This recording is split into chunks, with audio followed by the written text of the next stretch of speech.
blank will be the next SNL alumni to publicly join MAGA. Oh man, why do you give us these questions when there are just so many answers that we could fit in here?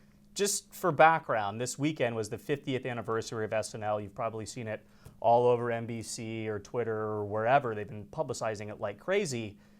But two of the most famous people to ever host SNL are now leading the White House and the Trump administration. Of course, you've got the president, Elon Musk, and Donald Trump. And like, such a lid. I couldn't help myself. But looking forward, I do sort of think the way culture has reacted to the cancel culture movement, I just repeated myself, but whatever, and just sort of how they engage with conservatism in general. You've seen people in Hollywood, in media, sliding to the right.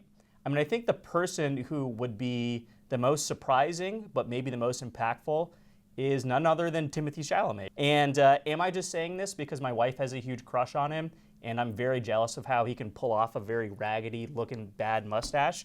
Maybe, but that was a joke. Seriously, I mean, look at Chris Rock or Dave Chappelle. Yeah. I mean, these guys have never explicitly been political, and their whole thing is pushing back on, the public consensus. They're agitators. Yeah.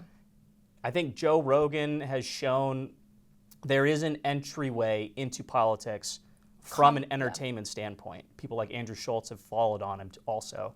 And like SNL, whether you agree with me or not, remains like the top humor and entertainment brand in American media. There's going to be more people moving to the right. It's impossible to name them all in this segment. I mean, yeah, comedy isn't comedy if it isn't subverting some sort of norm, right? Yeah. And like the liberal stranglehold over the culture, like really just over the last 10 years was so total and brutal. There's a reason why like I feel like for 10 years SNL was just not politically relevant because all it was clapter.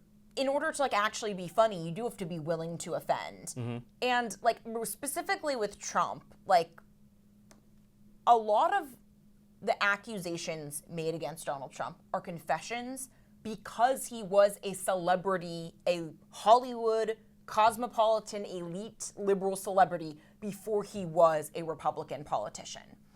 So you saw when, I don't want to hear from a bunch of like godless Hollywood actors about how Donald Trump speaks poorly about women when you're on like your 7th baby mama. Like, so a lot of it just fell flat with the criticisms of him. Something else we saw with another celebrity turned politician in the form of RFK Jr., right? Like the anti-vax stuff was mainstreamed by Jenny McCarthy and by a bunch of other celebrities who are still in good standing. So that's like why you have like Woody Harrelson, another SNL host who's like publicly MAGA. I think he did like events for him before he joined the Trump ticket. So it's just a matter of Obama was a politician who became a celebrity. Donald Trump just reversed the formula, but the ingredients were all the same. Yeah. And so it's like some of it is just embarrassing and bad, like when you just have like Louis C.K. gets canceled and now like he's trying to be like, I'm kind of MAGA, right? Like Bob Menendez style of like, well, now I get the deep state. But then there are actual people, like I think of like a Kim Kardashian who, yes, was willing to work with Trump in like the first term because Trump was willing to work with her. And like, I respect the hustle, right? If you care about one issue as a celebrity and you find someone that can get it done, the first step back in criminal justice reform. But also like aesthetically, make America hot again. The answer is Bo and Yang. It's obviously Bo and Oh Yang. yeah, oh yeah.